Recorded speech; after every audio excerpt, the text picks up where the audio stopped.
and the European integration of Moldova. So I'm really happy to moderate this panel. Unfortunately, you may be not so happy to have me as a moderator, because as a journalist, I will try to be tough. Well, that's my job. But we will try to cover what we have for all our three countries and the EU in our relations, and the address by Minister have led us to this discussion. So, of course, I will ask about trio, even if we have a separate panel which is dedicated to this topic tomorrow. And the key for me is to drive us to the discussion about the implementation of the association agreement. Because even despite we have European perspective, we have dreams of European perspective for our countries, we have to do our homework, which is mainly in the association agreement. So I will ask Matti Maasikas to start. Of course, when we are talking about trio, we also know a general principle of the EU, which is more for more and less for less. Where do we have that principle in our relations with the EU? Where can we expect to have more? Where can we expect to have less? Maybe you have some hints, not only about Ukraine. Thank you very much, Sergey. Really happy to be here, and thanks to the ever-vibrant Ukrainian civil society for organizing this forum and doing the job in society, meaning keeping, along with the media, keeping the authorities in check and keeping the pressure on them on this Euro-Atlantic path of Ukraine. I mean, the association agreement and the DCFTA, that is part of it, I mean, it brings tangible results for both sides. It brings tangible results for Ukrainian citizens every day, be it as benefits from trade, be it the visa liberalization arrangement that is in place. And this all was reconfirmed last week at the 23rd EU-Ukraine summit. If one reads through the summit statement, it's more forthcoming and richer and bolder than some previous ones. It makes a clear reference of the possibility of internal market treatment by the EU vis-à-vis Ukraine. It speaks of energy, Ukraine's aspirations, AKA that Minister Kuleba mentioned, and of course, very importantly, there is this clause in association agreement, clause or paragraph 481, that will provide for the review of the achievements of the objectives of the agreement, and this process has now been started on. Challenges remain, of course. First and more sort of technical one, or more concrete one, is the increasing number of trade measures that Ukraine is being taken in this relationship. But there is also a broader issue of how, I mean, how will the association agreement be used as a blueprint for Ukrainian reforms? I mean, if it comes to the trade issues, if it comes to European EU standards, it's a pretty straightforward issue, right? You implement the standards, then you can trade with the EU. But in very broad and very important areas like the judicial reform, there are strictly or legally spoken, there are no EU standards in how one should arrange one's court system, how many layers, how many judges, etc. But using this association as a helpful tool to also push through these broad reforms. It's something that is going now pretty well, but it needs constant work. Energy is another area, and here also your question, Sergiy, about the more for more, less for less comes directly into mind. In the field of energy, in the field of gas, Ukraine broadly implements EU requirements, EU acquis, if you will, and the benefits are clear. In the field of electricity, or electricity market, we are still far from the EU norms being implemented.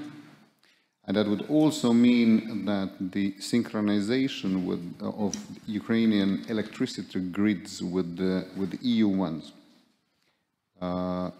still remain a bit of a distant perspective, although technically it's pretty possible.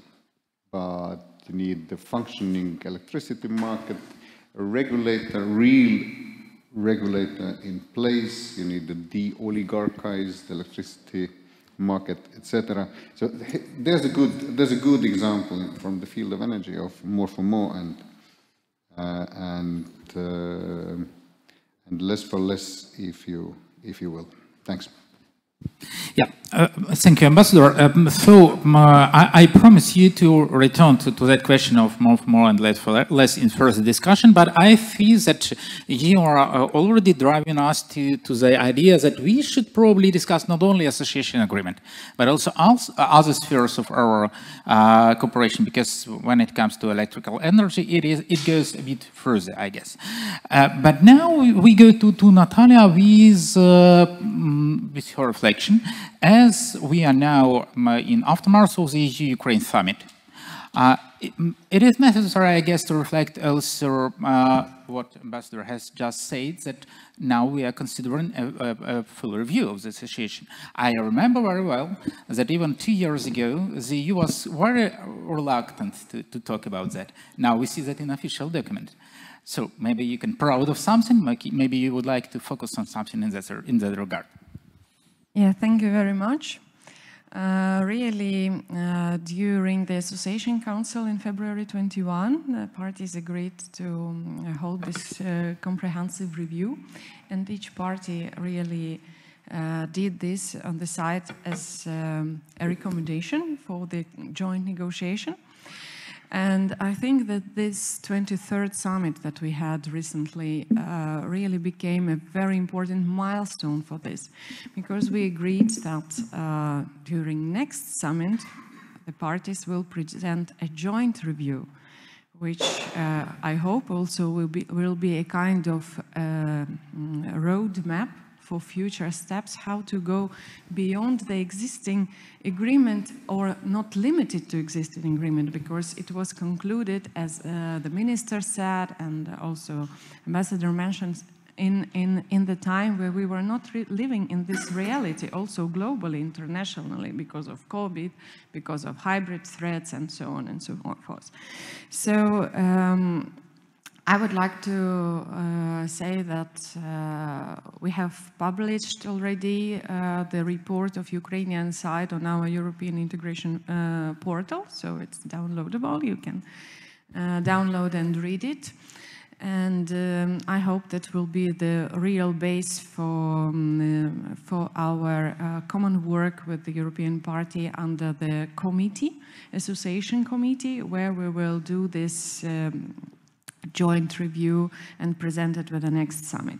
So just briefly, I will stop on that first of all, we of course see that in this review that the association agreement has the potential for further enhanced cooperation.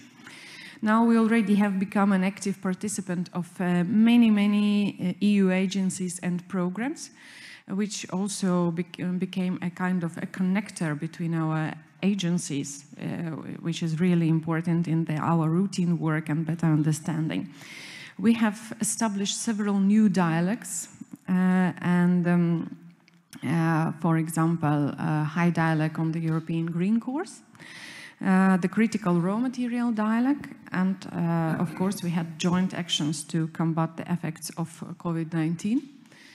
I'm happy to admit that in our review and the review of European colleagues, we have high recognition of our digital reforms and digital achievements. Even though I would also share this information that we were even invited as a partner to share our knowledge. And this is, I think, one of the biggest achievements when we are not only receiving experience, but now we are starting to share Ukrainian experience with EU. Also, of course,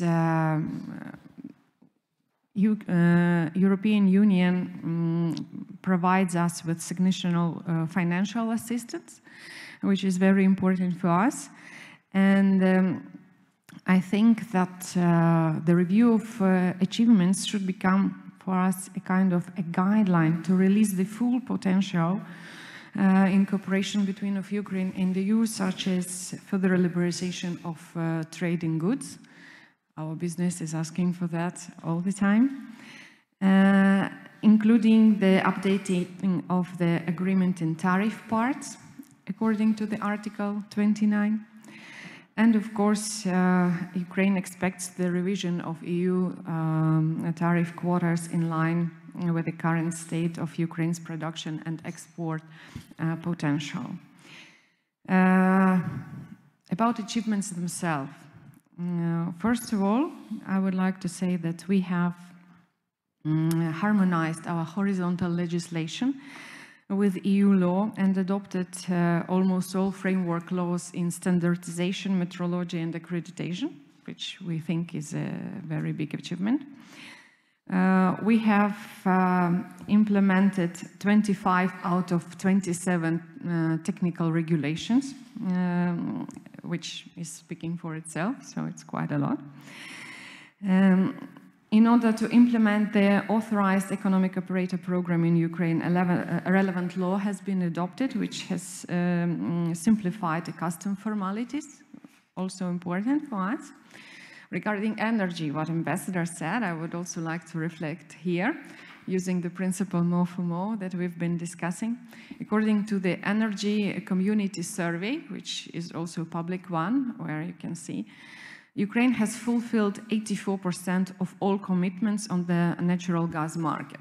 So this is really big alignment.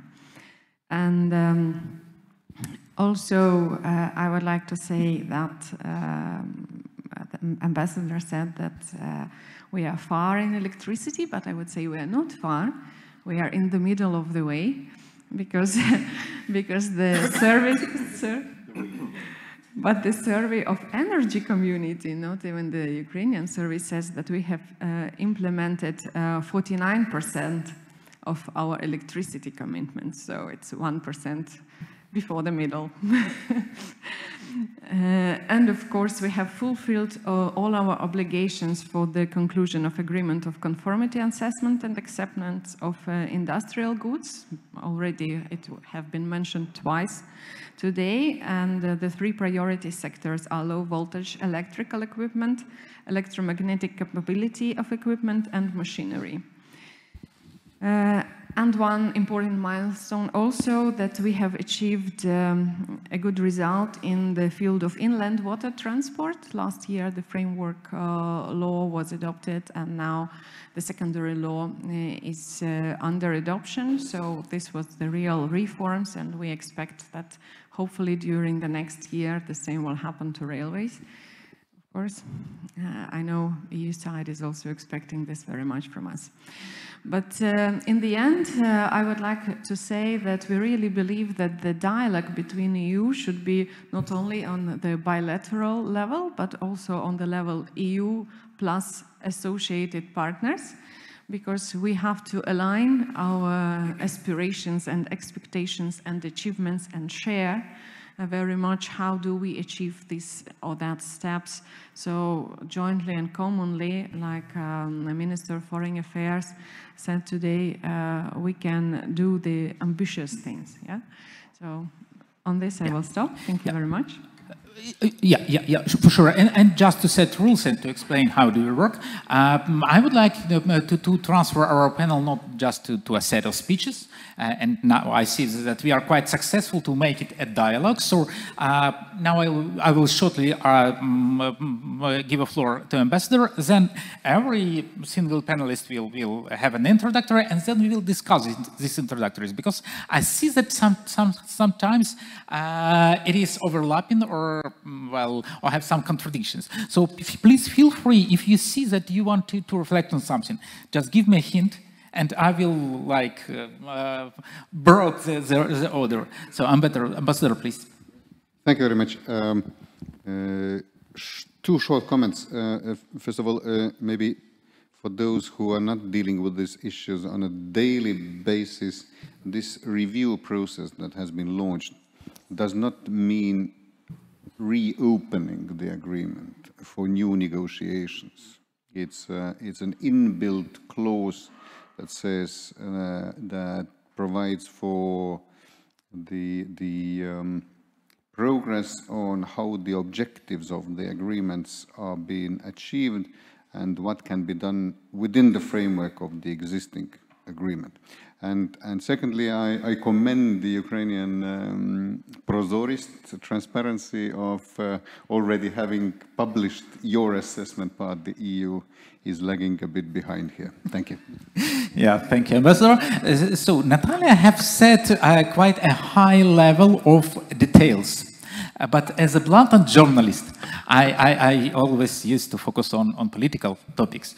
So, and now, inviting Teimuraz to his speech, I would ask you to focus on a specific topic also, among others, where Georgia is far ahead of us, because as far as I remember, your government have said several times, your government's previous, because you have had changes, that you are considering an option to apply for membership. Are you still considering that? Yeah, thank you very much. Thank you. And first of all, I would like to thank organizers of this really important event, and especially civil society, because the involvement of the civil society in the processes and engagement of the civil society in the processes of European integration is really important. And in example of Georgia, I can say that so we have created a special platform where we are consulting our civil society partners regarding the European integration issues. It's really important. Now, to talk about Georgia's aspirations, Georgia's way towards European Union integration, and are we again applying for the membership or not? So, just I will start with a point that European integration issue is not a choice of one government. European aspiration and European choice is the choice of the Georgian people. And at this moment, more than 80% of Georgian population supports European integration. And it is enhanced by our constitution as well. In the preamble of the constitution, we have the wording where it's written that Georgia is going to become the full-fledged member of the European Union and NATO. So, and as well for the pledge, so the government just several years ago have just recently, maybe 1 year ago, has pledged that for 2024 we have to apply for the European Union membership. It does matter that we are going to become a member on 2024, and we are not saying that we are going to be ready for this time to be the member of the European Union. But it again is a stimul, and it again is a hint to our reform process, to activate our reforms, to implement more actively our reforms, what we have taken according to our association agreement. And it is just a push forward to us, to the government members, as well as to the civil society to be more active in the process. So Despite the challenges we have internally, and we have quite many challenges internally or externally as well, which are enough quiet again. So we continue to proceed to our path of European integration. On this path, we have two major pillars. And one is that Georgia is, from our side, what we have taken an obligation, it's our part of the job. It's to focus and to concentrate on the reform process and what we have taken according to the association agreement. And the other one is the European Union side that should recognize our reform process and to be clear and explicit on our prospects of future European integration. We have association agreement, we have DCFTA with association agreement, and I think it's the best tool to concentrate on the reforms within the country and to implement them gradually and to implement them in a more effective way. So already at this time, we have implemented around 37% of the association agreement. And it means that more than 200 EU legislative acts have been transposed to the national legislation of Georgia, which is really important, which was really painful as well for some cycles in Georgia, especially for small and medium enterprises when we started to implement reforms in these directions. But again, there is a devotion, there is a readiness, and with this readiness we are continuing this path. We have association agenda, and we are working now on the new association agenda, which is going to be 7-year action plan. So we are finalizing our negotiations with European Commission, and we do hope that very soon we will have this document for our future reformation and future implementation of concrete legislation acts and so on. When we are talking about the interaction with the European Union, we should not forget that regarding the concrete interaction is a concrete sphere. So we told that so we already have association agreement with deep and comprehensive free trade agreement. We have the visa-free regime with the European Union, and we have to deliver more now because we are a reforming country, as I mentioned. Sometimes these reforms are quite painful. We are explaining to the population that we have to continue it, and we have to deliver more for them as well. And population, Georgian population, is expecting that we will have more benefits from European integration in the future. For this, so we do consider that sectoral integration could be the next step in cooperation with European Union, which can bring Georgia and as well as associated partners in general to the European single market talks when we can be gradually integrated to the European single market. We have on place now Europe's new strategy regarding the Eastern Partnership and strategy after 2020. Just 2 days ago, I received the European Union delegation in Tbilisi. We have talks about the flagship initiatives within this strategy, and we have seen that what we wanted to implement within that it is included in this strategy, and we are talking about some concrete details on this matter, and we do hope that in next 5 years, so we will have the concrete interaction on this matter and concrete deliveries on this matter. And of course, this year we have the Eastern Partnership Summit. Eastern Partnership Summit, which we see that it's going to be a forward-looking summit with forward-looking agenda. We are going to have the joint declaration, and we do hope that this joint declaration will include the strong messages regarding the acknowledgement of European aspirations and choice of associated partners. So as well as we will push and do hope that it will be assigned as well the sovereignty and territorial integrity of Eastern partners. And of course, I have mentioned already this, that we will have, we would like to see that there will be the integration, the points on integration on EU single market. It's important for us, as I mentioned already, just to deliver more and as a homework to make more effective reform process in the country. So, of course, several times, so we already touched associated partners, and of course it's really important that today we have these 3 countries which we are united with a main goal, which is the European, full-fledged European membership. And I think that what we have already done after May, that we had already a ministerial meeting in Brussels, we had already 3 presidents in Georgia and Batumi at the Batumi conference.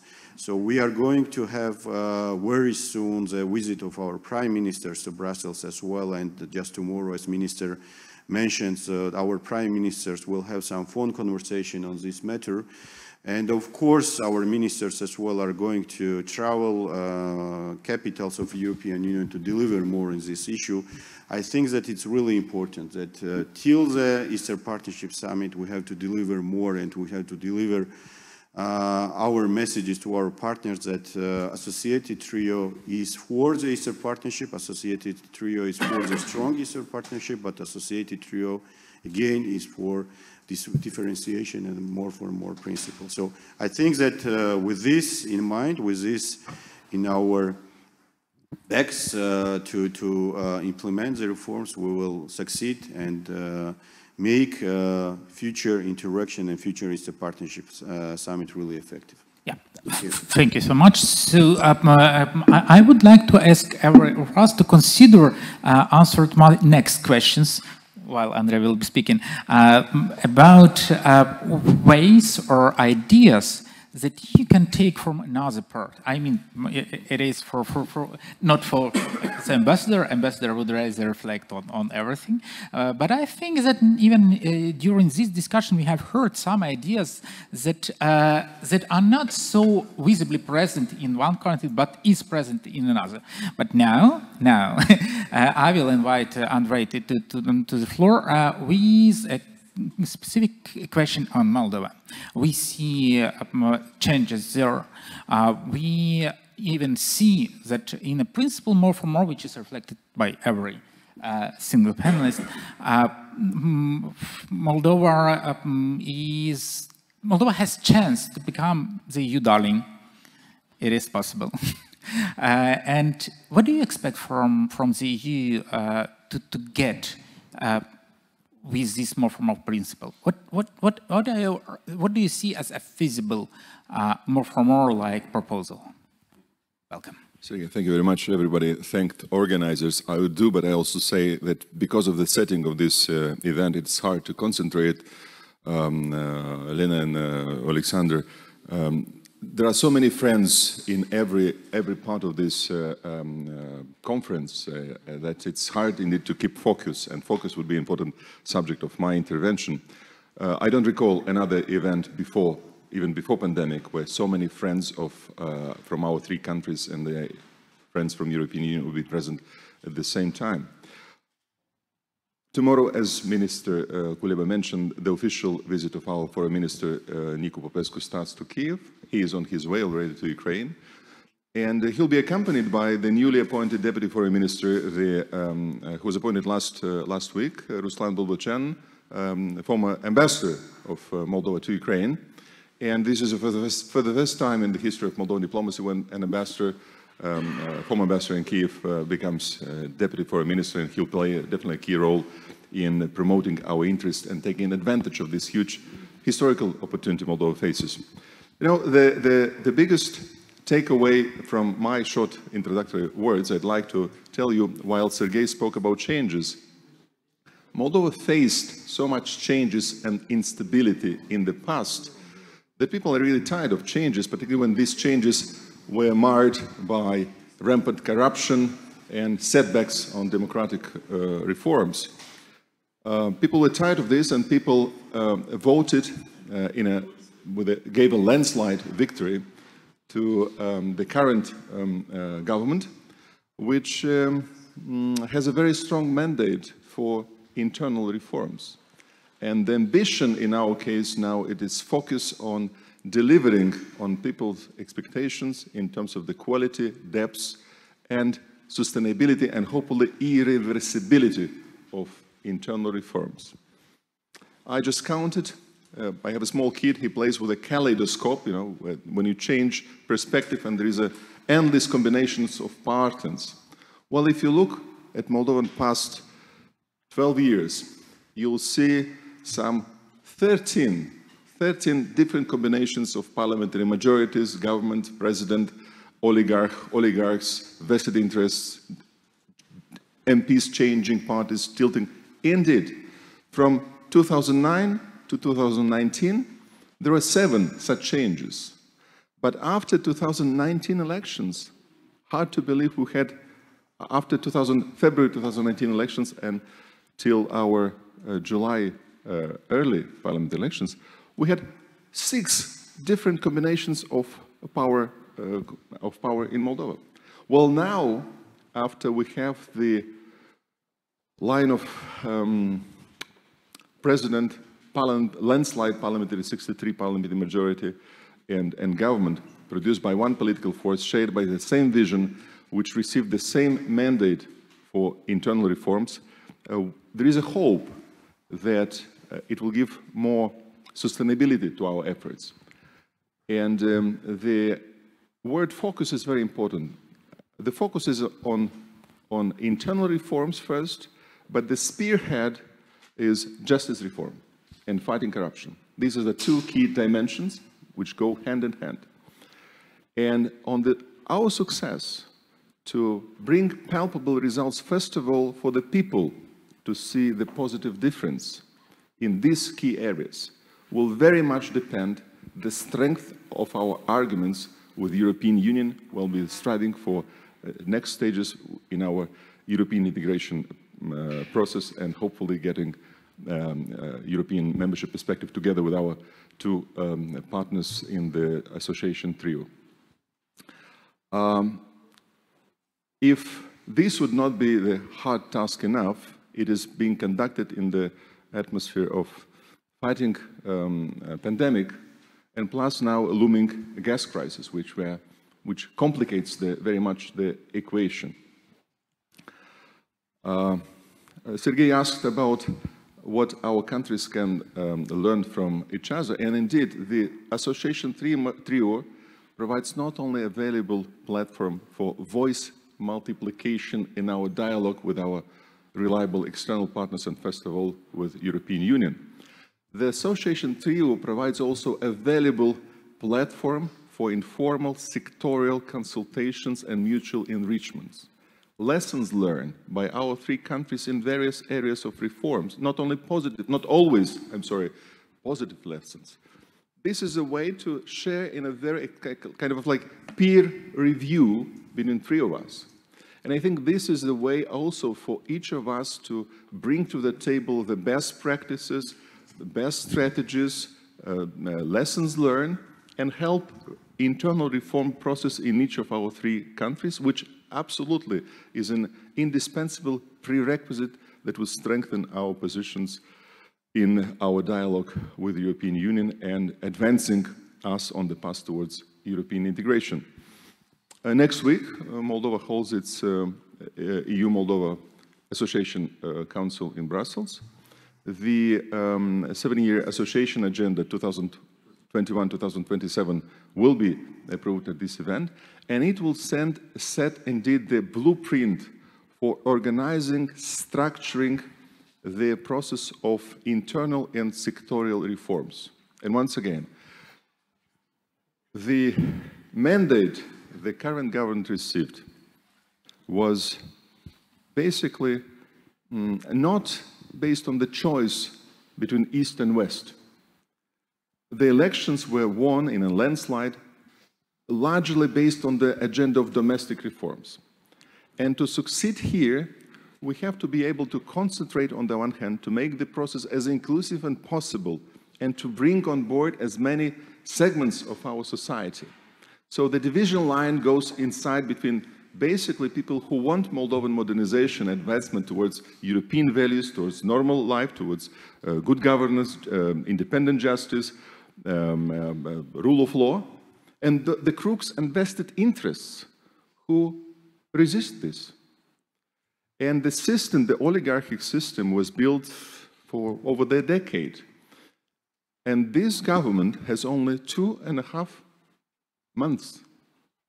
And with the 2.5 months, again, we're entering in a very difficult situation where unpredictable, variable, the gas prices, which in these months Moldova paid 4 times higher for the gas bill than expected. And now negotiations on these subjects are also taking place. And depending on our capacity to maneuver in a way to keep the limited resources focused and bringing indeed quick, palpable results in justice reforms, fighting corruption, but also in economic stabilization and economic growth. This is the pillars, the stepping stones from which we hope we'll be able to convince the European Union that we are ready for the translation into life of the more for more principle and getting next stage in our European integration process. Thank you. So Andrei, I would ask you to return to my question, to answer to my question. So what exactly do you expect from the EU to have in terms of more for more principle? Well, while keeping the Eastern Partnership inclusive, we also think that our reform-oriented agenda can have an extra leverage.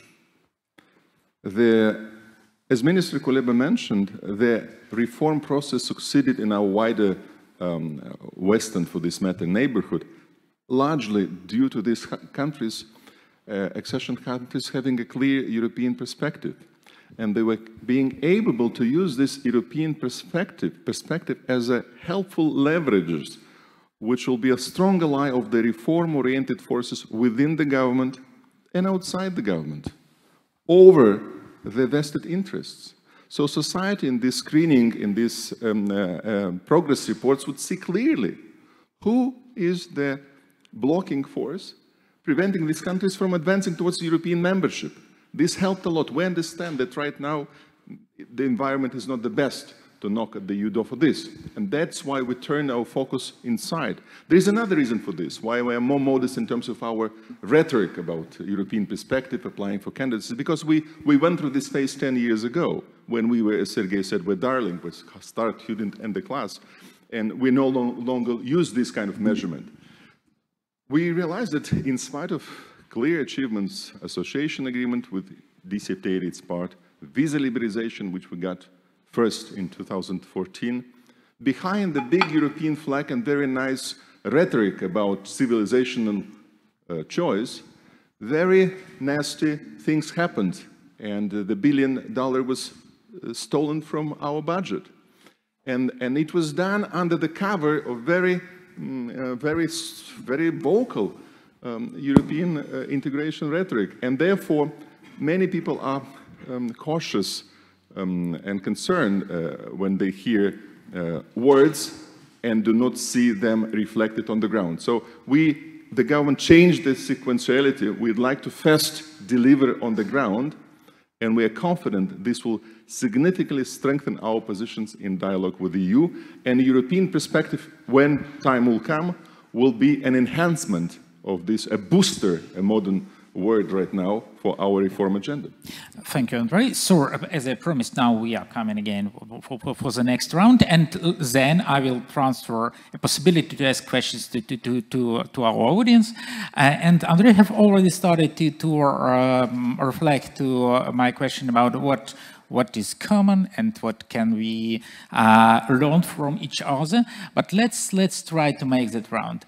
Natalia, I feel that now we have some things that are evident for which are in common for all three countries.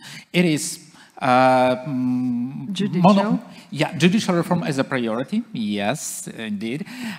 It is mono majority in the government, which is pro-presidential, or let's say that power is united in all three countries with different scenarios and so on, but anyway.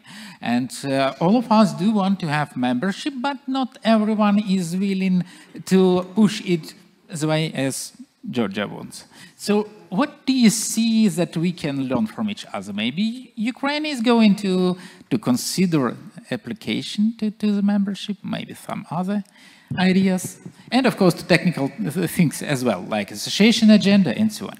Yeah.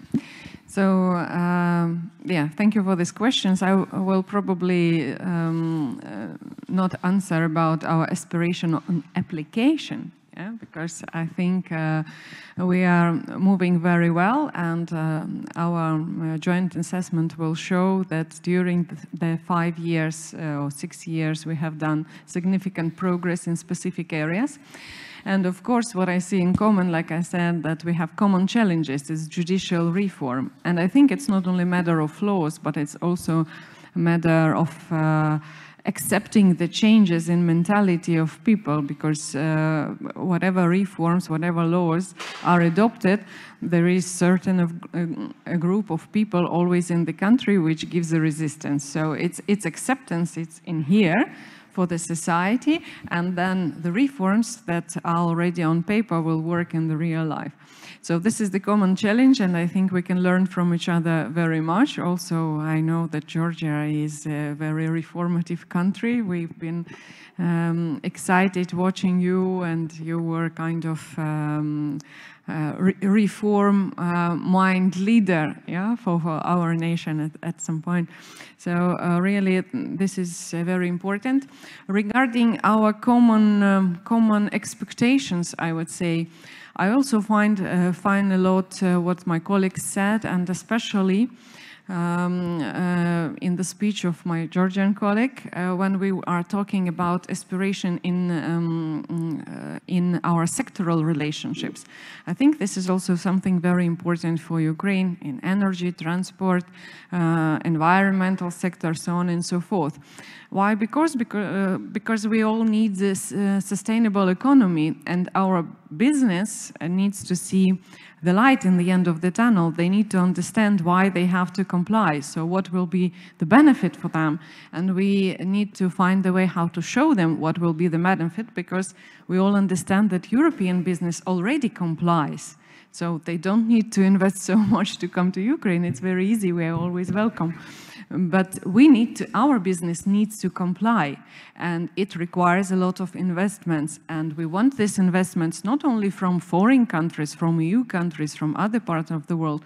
We also want our business to do internal investments in our economy. So I think in this way we have very common inspiration, and we have to share more our experience and discuss how we can move this further together. Thank you. Yeah. Thank you very much. So, Teimuraz, I would ask you to share your ideas about common and maybe things that you can learn from Ukraine. And particularly, it is interesting to me whether you are moving the same way as Ukraine in terms of the EU, in terms of a review of the agreement. So, do you make some formal steps? What's going on with a possibility which is provided in the association agreement for the review?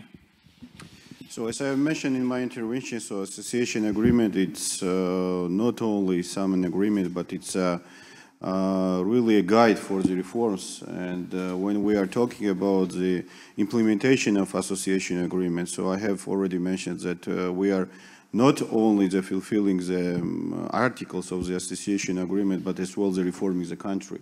So we are adapting the new legislation, and we are making Georgia as a European country with European legislation. I mentioned as well that it is somehow, and it was and it is maybe somehow painful, especially for the business sector. But again and again, so we are trying to communicate, we are trying to explain, we are trying to explain, not only explain, but to educate the businesses, for example, how to behave when they are entering the European market. And we have the concrete results on these matters, and I'm really happy to study that more than 350 Georgian small and medium companies already entered European market with their products. And it's really important for the future development. When we are talking about the interaction again, it was mentioned sectoral cooperation, and one of the main important sectors which we have now on place and which unites all associated partners, it's connectivity, and especially connectivity on the Black Sea. And when we are talking about the cooperation on the Black Sea, we are not talking about the only economic projects which envisages, for example, the energy projects, which envisages, for example, the transportation projects, concrete projects. I'm meaning that when we are talking about the energy, I'm talking about the electricity cable, which is going to deliver electricity from Georgia to European market. When I'm talking about the transportation, I'm talking about the ferry connection between the Georgian and the Romanian ports. And it's important to have them on place, and it's important to have them in a secure environment. I'm talking about the security on the Black Sea. We are talking about together about the security on the Black Sea basin, and when we see ambitious of our northern neighbor, when we see that Russia is considering Black Sea as an internal sea for their interests, so we have to interact more actively between us, between three of us, as well as to interact with European Union, with NATO on this direction. And I'm really happy when I see that United States, some other NATO members from European countries, European Union and European countries are involved in the process. I was really happy to see as well involvement not only from Europe and America, but from Asia as well. I see Japan, who is really interesting to be involved in the processes of the Black Sea security and the connectivity on the Black Sea.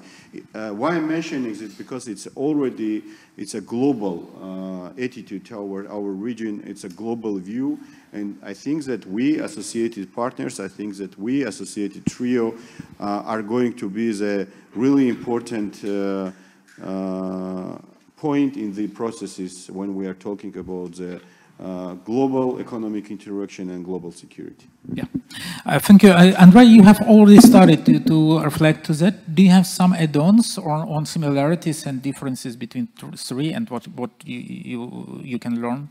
If you have said everything, then... Yeah.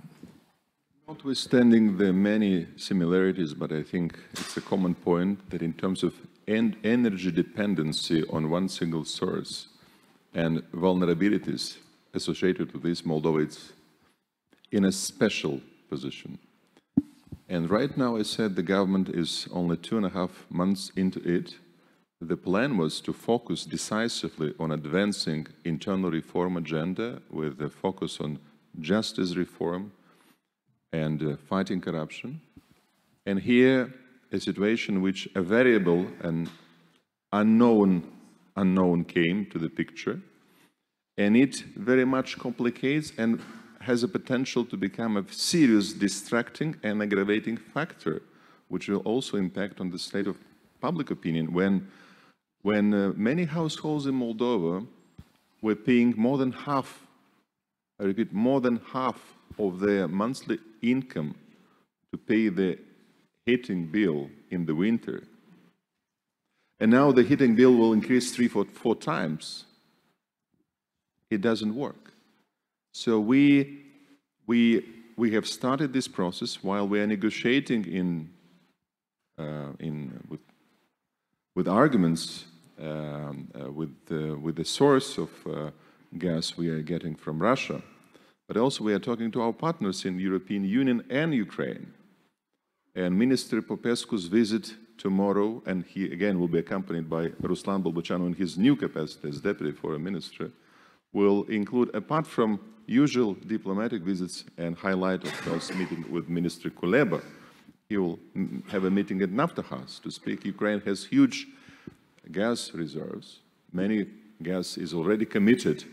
But Ukraine, time and again in our past, particularly in 2006, in 2009, playing this important saving role, also helping us to come to resolution in these negotiations. In the meantime, we learned the lesson. Since 2013, we are working in the ground. We built the interconnecting with the European-Romanian gas system, Iași-Ungheni pipeline. Then a new pipeline bringing this connection to Chișinău, Ungheni-Iași, was built, but it's not yet fully operational. And now we have to talk about all the options we have in case things do not work. Because imagine if, I repeat, how can it work if many households who have to pay more than half of their very modest income to cover the heating bill will be forced now to pay a quadrupled price, and the government has no resources to compensate? This doesn't work. It will very much complicate our task of focusing and delivering on the reforms, which is the nature of how we think our political advancement of our political association and economic integration with the European Union. And here, an honest dialogue with the European Union, with the EU partners who are also not going through the best times, is important for us to help. And also with our immediate neighbor, Ukraine, of course, with which we relaunched our relations. And it's hard to recall when relations will be so close and intense on both executive branch of it, but also presidential one. We had 4 years till 2020, when there are in 4 years, no meetings between our two presidents at all. Now we had already the first visit of President Maia Sandu immediately after her inauguration was to Kiev, and then President Zelensky came to celebrate our 27th anniversary to independence. The 30th independence anniversary. Energy, infrastructure, roaming. These are some not low-hanging fruits. There's our specific common, this called single euro payment area. These are some directions, I think, where we can meaningfully advance and bring to citizens the feeling that relations bring benefits to them after we reach the highest goals of association agreement, DCFTA, and visa liberalization some 7 years ago already. Thank you. Yeah, thank you, Andrei. So, Matti, the floor is yours, and I will ask you to, of course, it is really not possible for the EU ambassador in Ukraine to talk about other countries of the partnership. I guess that you can have some limitations, but anyway, maybe you can also reflect how this not only cooperation in the trio, but sometimes competition in the trio can help us. And of course, you feel free to reflect to other ideas that you have heard. I mean, to start with, Eastern Partnership as a framework policy is a solid one. It's now in its second decade. It's going to stay. I mean, it's going to be there, given the nature of international politics and especially the EU, and a policy is there. It's gonna stay.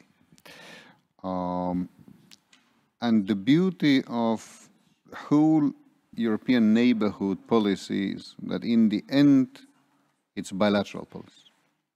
All neighboring countries have their own bilateral treaty frameworks with the EU. Not even the free association agreements are identical. So the legal agreement obligations are of bilateral nature. It is clear that within the Eastern Partnership countries, I mean, there are free associated partners to the EU that have higher ambition and aspirations, which are being acknowledged by the EU. This is all clear. Nothing wrong with that. On the contrary, it's very good, and I think seeing those three countries cooperating now is only beneficial for the whole region and for the EU as well. Whether there is, whether there is healthy competition, sure, why not? And quite often I can recall as Estonian civil servant when Estonia negotiated for the EU membership, the government and our negotiators were kept in check by this comparison, because there were several countries negotiating at the same time, and the tables of who has closed which chapters and why haven't we closed as many, etc. It was an important positive, healthy element. So a healthy competition on who implements the association agreement better is only for good. Thank you, Ambassador. So, does anyone want to ask questions to our panelists? If there is anyone, please raise your hand. I don't see. Not yet, I guess. Yeah, you're. Please, can anyone give a mic? Yeah.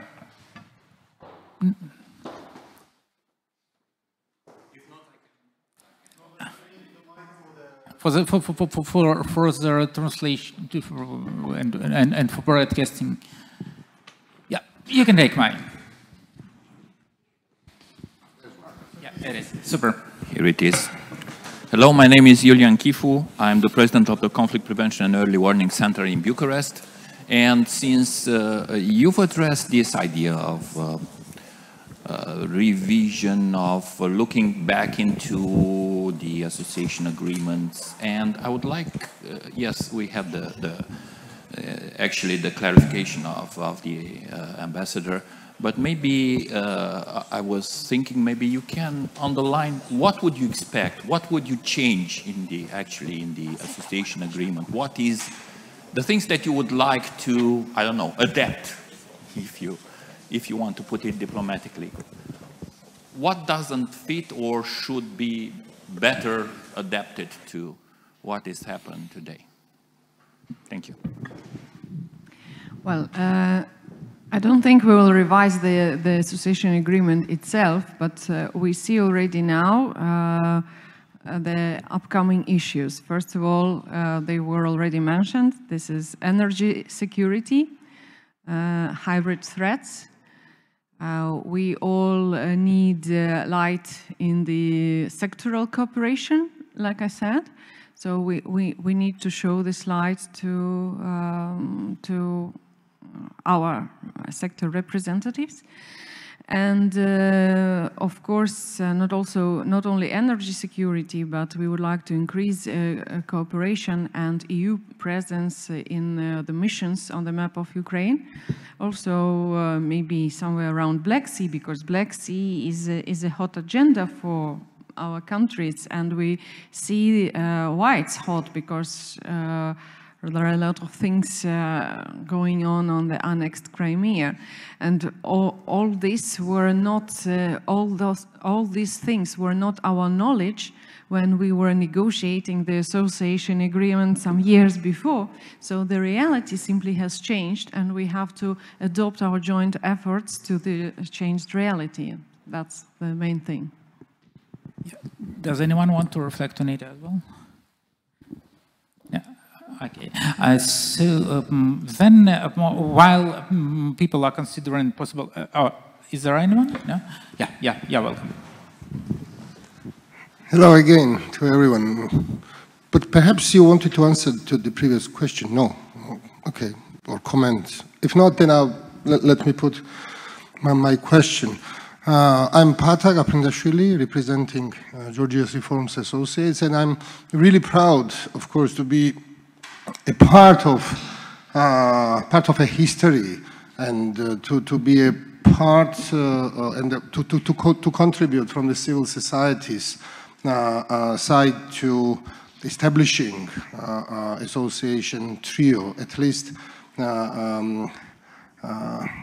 I think it was 2 or 3 years ago already, as it was said, exactly at the Association Exchange Forum, where we really were making final, let me say, shape together with other colleagues, of course, associated trio to be established. And my question is regarding to the association trio indeed. As it was by Minister, was said by Minister Kuleba, as it was reflected by distinguished colleagues and ministers from 3 countries of Ukraine, Georgia, and Moldova. Certainly, certain processes have been taking place since associated trio got established. But could you tell us a bit more, if time allows, what are the internal processes? I mean, processes of coordinating efforts. Well, I think it was said by Andrei that there are some peer review processes taking place across sectoral reforms from different respective agencies. To put my question even more in a more blunt way, do you have routine cooperation and coordination within the associated trio in order to push forward, to move forward on certain practical issues? And forgive for my ignorance, but when trio was established, it was said, I think in the memorandum, that national coordinators also would be appointed or nominated fairly soon. Do you have in the associated trio already the national coordinators appointed? Or if not, when it could happen? Thank you. Thank you, very good question. So let's start, I don't know, this time from Andrei, for instance, to change the order. I know Pata for more than 10 years, since he was ambassador at OC, and I was dealing with OC matters. I have to tell you boldly, I would encourage you to stay and listen to the panel after the next panel, where Julian Groza, who will be speaking, head of our Institute for European Policies and Reforms, who is, apart from being deputy foreign minister when association agreement was negotiated and signed, dealing with EU integration. But his Institute for European Policies and Reforms, is conducted a regular shadow report about association agreement implementation, and I think he's better equipped to answer this particular question about with internal coordination between our trios. I have recently joined this file and returned to the foreign ministry. I'm not yet prepared to professionally bring added value to this topic. Okay, Teimuraz, please. Thank you very much. And of course, when we started to talk and to work on this direction, on associated trio, and as I have mentioned in my intervention at the beginning, so we really appreciated your involvement in the process, because it was really important one, and it has a ground as we 3 associated partners, associated countries with association agreements have to be united to push our European agenda together. It was really important and clever decision on this matter. And of course, we have the priorities. Of course, the priorities on which we have already elaborated and talked, it is more interrelation, more close interaction with European Union on sectoral base.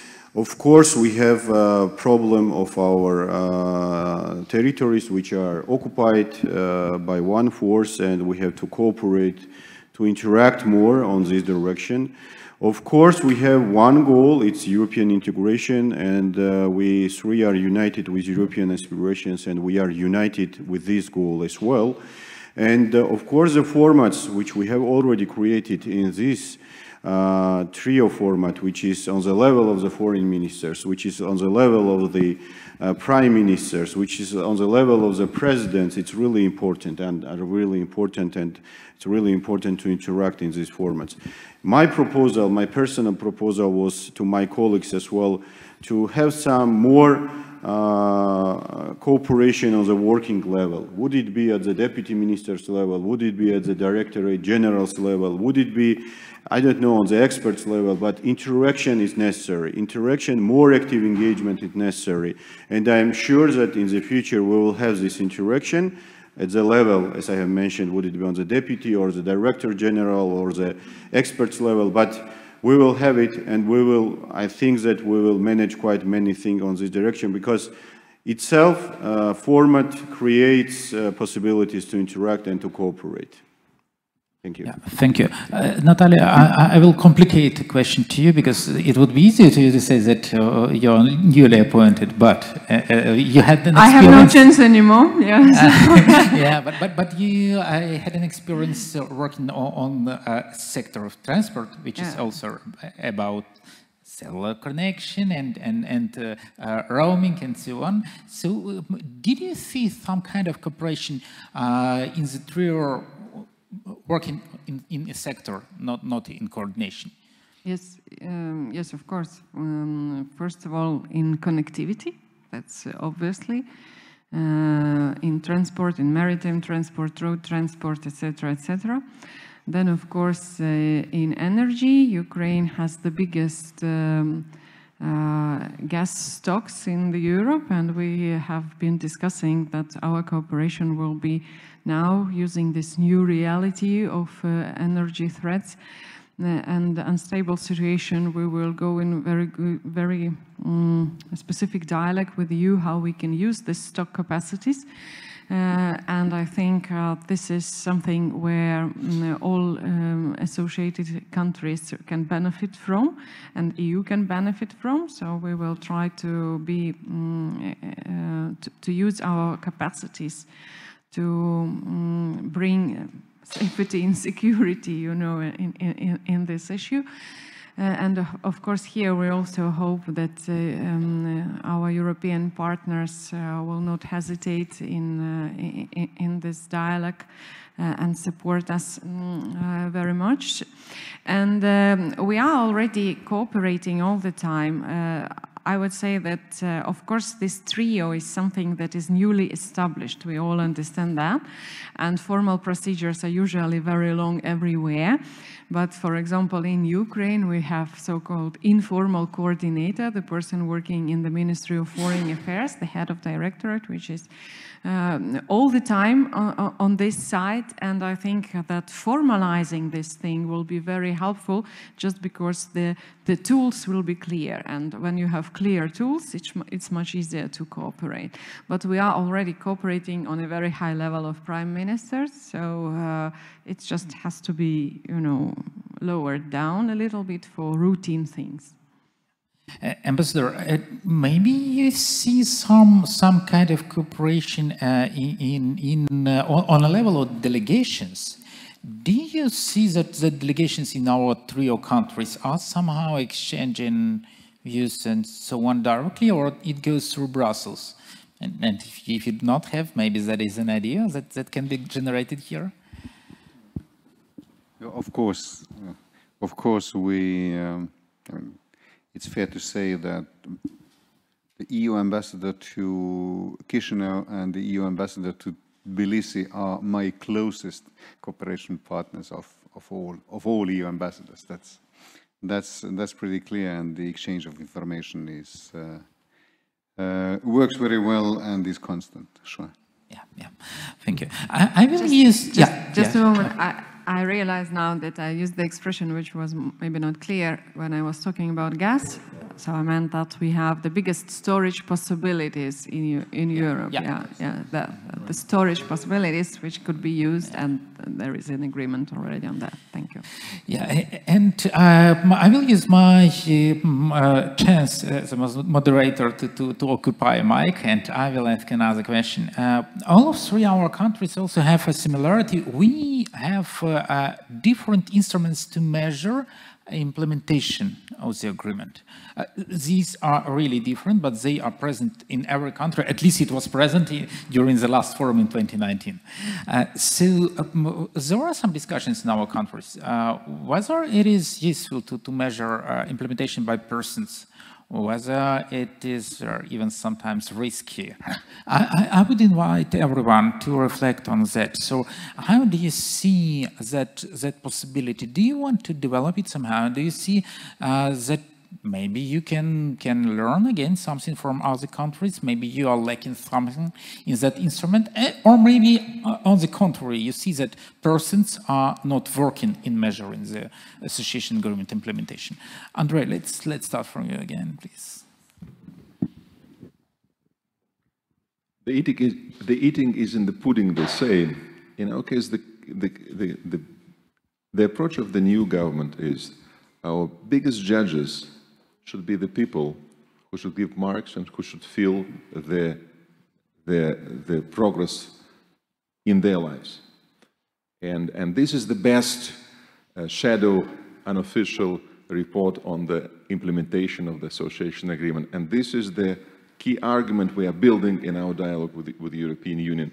As I mentioned before, Julian Groza, director of this Institute for European Policies and Reforms, will be speaking in the next panel. He might be speaking more about the shadow report on assessment of the implementation of the European Union. But one thing I have, in the past, even when the $1 billion was stolen, even in the past where we had major setbacks in democratic reforms and in the elections were cancelled in 2018, our reports, official reports, didn't look bad in terms of percentage points.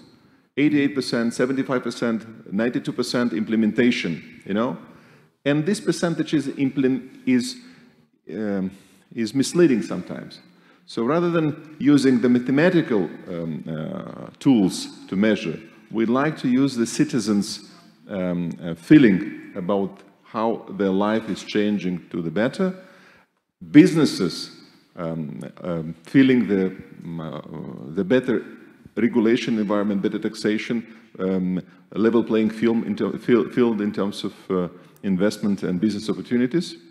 And everybody, both citizens and business entities, trusting the justice system and trusting that the government is doing its job based on citizens' agenda, not on vested and corporative interest. Yeah, thank you. Also, let's change another. Natalia, what do you think about persons? Well, you know, I have a very comprehensive past. I've been working in business, I've been working in civil society, and I've been working in government, and I'm still working. I would say that I believe in a golden triangle. I don't believe that you can really give someone to judge. Because, I mean, if Moldovan side will succeed in this, we will be happy to learn from this. But I believe that business, civil society, and government always have some interests which sometimes are contradicting. But when you put them together, there is this area which is the same. And when you fill this area of expectations with the real things, this area becomes bigger. And it will naturally grow. So for the assessment, I think that you need to have all three parts, because personal assessment of personalities, reforms are taking deadly lots of time. So one person can spend a life on moving the reform, and when this person is gone, you know, then the reform finally finds its life, and then someone else is benefiting on it. So how to calculate it? What is the tool on personal assessment?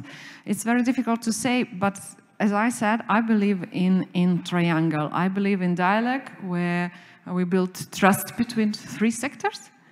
And everyone benefits from the common work. This is the way I feel it. But of course, figures by themselves, they don't speak. Yeah. I'm much more focused on persons, but anyway, so Teimuraz, what is your idea? How does it work in Georgia? Do people believe in persons as well? So do you try to focus on this, like formal assessments or only surveys?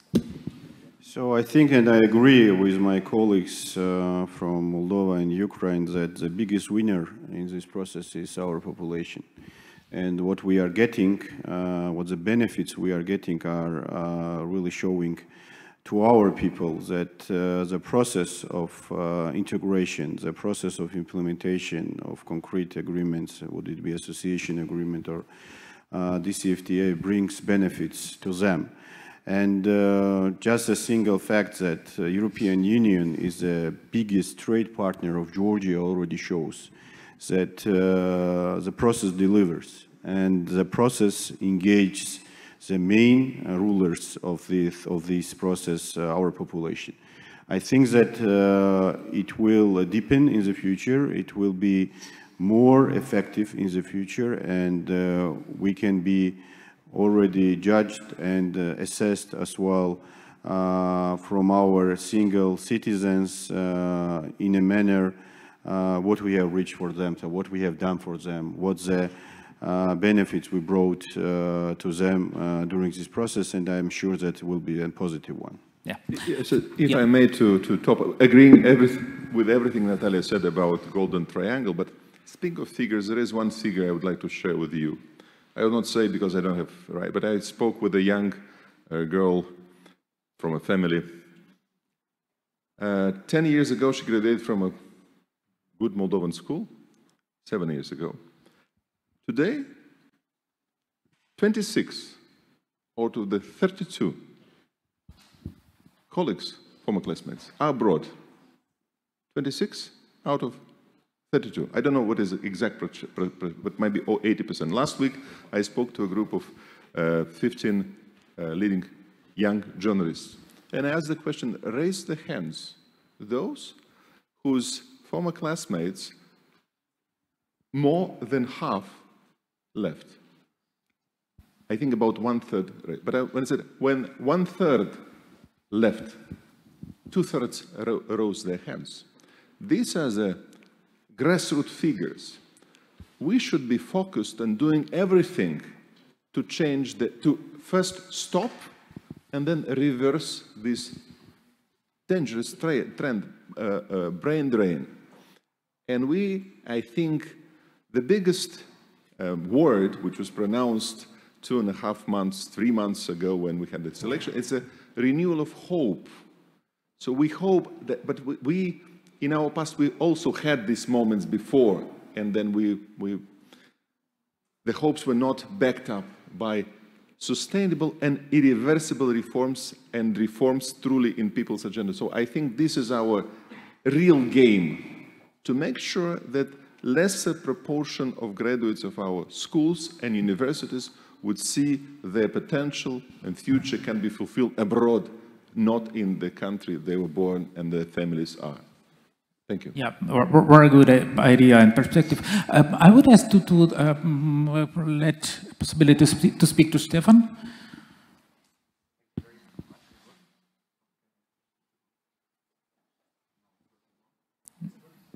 No, I will give mine.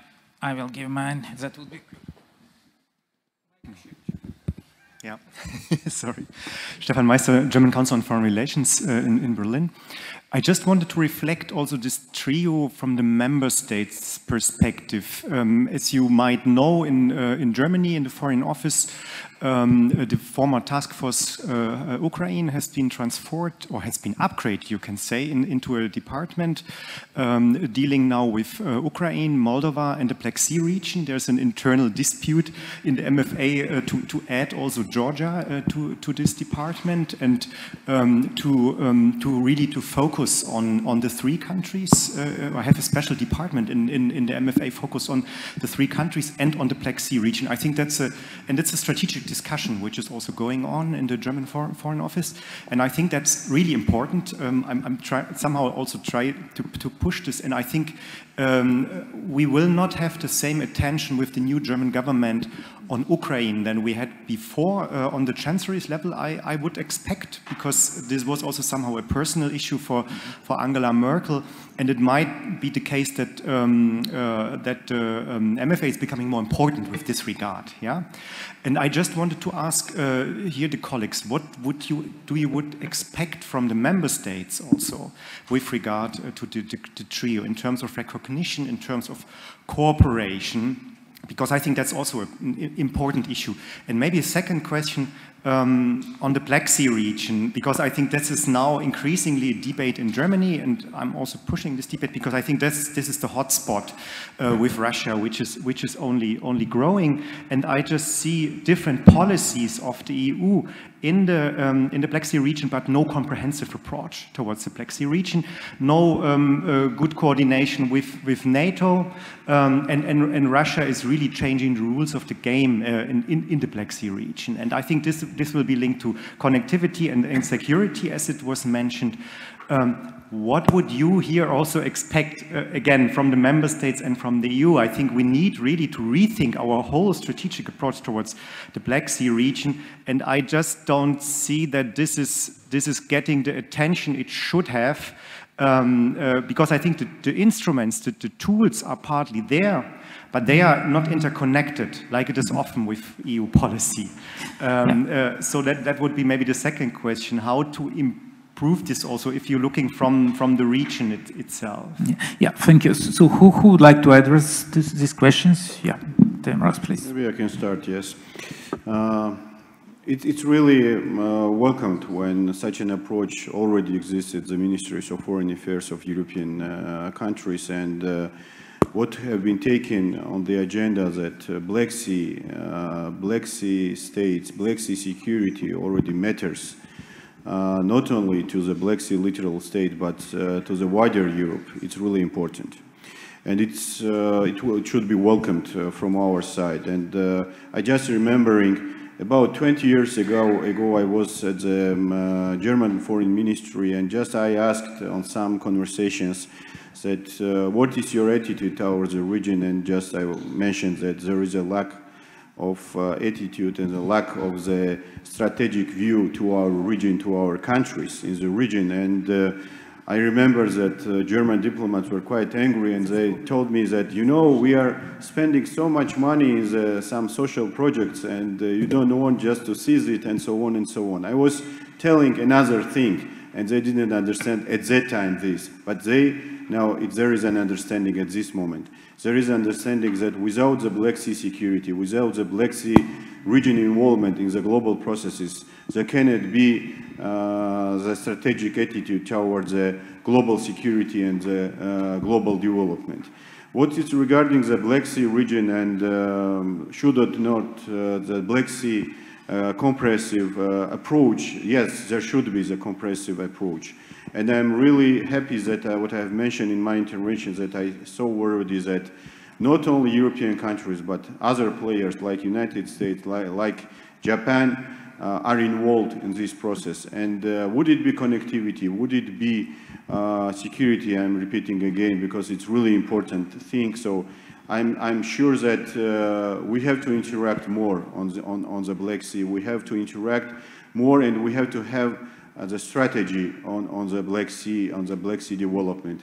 I hope that NATO is working now on the strategy on the Black Sea security, and I hope that very soon the NATO will elaborate this strategy, and we have already some interaction, we have already some exchange of information, but again, some real strategy on the Black Sea development, on the Black Sea security, it's important and it's necessary.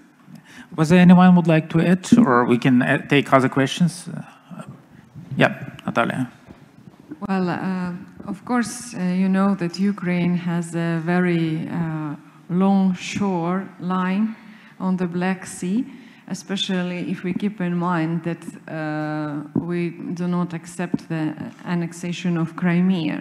So our shore is very, very long. And this was considered when we were also negotiating the association agreement, that Ukraine will become a transport hub between Europe and Asia, because of our geographical position. And of course, now we would like to see bigger presence of EU member states in supporting our connectivity projects, infrastructure projects, and seaports, because our geographical position has not changed. Yeah, our geographical position has not changed, and our expectations are the same. And I think that this mapping will also help us very much on the political level, that the trust is there, that European partners believe we can be this transport hub, and we can continue our work in connectivity, Gdansk with Odessa, so on and so forth. So this is very important: security, safety, trade in the Black Sea region. Thank you. Andrei, please. I didn't plan to speak until I heard Natalia speaking of how long and beautiful is Black Sea, Ukraine's coast. We, after signing and ratifying the Moldovan-Ukrainian border treaty, also have 430 meters access to the Danube. We had meters, yes. We had a terminal, oil terminal, and port, which is a potentially quite a good hub for connecting us. But Moldova is a unique, you would not find, if you look mentally on an EU map, and you'd not find a country of Moldovan size, which would, on the one hand, would not have access direct to the sea, and on the other hand be linked only with two big neighbors, Romania to the west, across the Prut River, which is our only interface with the European Union, and Ukraine to the east. Both countries are significantly stronger and larger than Moldova. And Moldovan dependence on having excellent strategic partnership with Romania and Ukraine is extreme, it's vital, like to know other countries. We, as Natalia said, we cannot change that geography, not that we, after spending some time in Northern Europe, you might appreciate better the number of Sundays in Moldova and in Ukraine and in Georgia for this matter.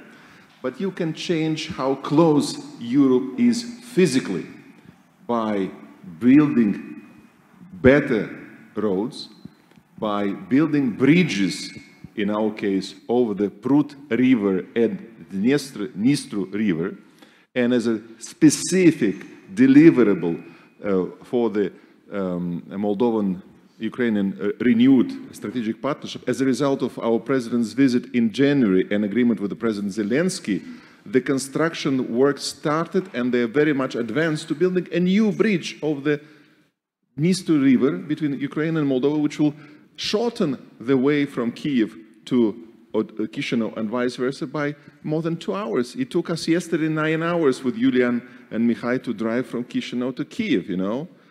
If you can do it in 5.5 or in 5, it's a difference. Not only roads and bridges, but also electricity grids and interconnectors and pipelines. I might have misspoken when I said that Iași-Ungheni-Chisinau pipeline is not fully, it's operational, but there are some technical issues in terms of lack of necessary pressure, volumes, and pumping stations. But we have to speed up this process of connecting us with both European Union and with our only neighbor in the east, Ukraine, and through Ukraine to Georgia as well. Yeah, thank you. Unfortunately, we would not be able to take other questions because time does not allow us. I can say that we have managed to make a multilateral dialogue. So that is what I promised in the very beginning. And to conclude our panel, I would invite Ambassador to say something, to reflect on that. I wanted as well, thanks Sergiy, and thanks to everybody. I wanted also to comment on what you said, Natalia. Yes, Ukraine's geographical location has not changed, but Ukraine's geopolitical location is changing with every day since the revolution of dignity. You finally made your clear choice to turn from east to the west, and this turn, which is still ongoing, is our time's biggest geopolitical shift in Europe, and the EU has all the reasons to support that. Thank you. Thank you. And thanks everyone for participation, and thanks to all panelists. So welcome to the coffee.